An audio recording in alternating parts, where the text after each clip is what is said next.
ಪಕ್ಕದ ರಾಜ್ಯದಲ್ಲಿ ಆನೆ ಕಾಲ್ ತುಳಿತಕ್ಕೆ ಒಳಗಾಗಿ ತೀರ್ಕೊಳ್ಳುವಂತವರಿಗೆ ಈ ರಾಜ್ಯದ ಮುಖ್ಯಮಂತ್ರಿಗಳು 15 ಲಕ್ಷ ರೂಪಾಯಿ ಕೊಡ್ತಾರೆ.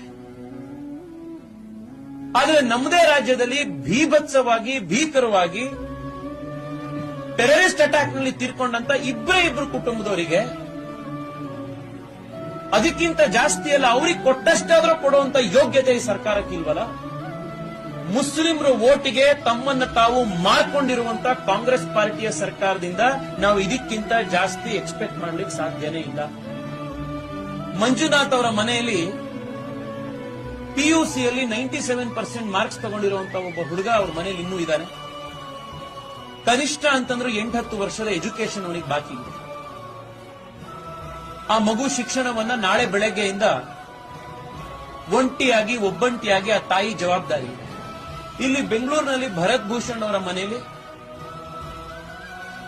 3 ವರ್ಷದ ಮಗು ಇದೆ.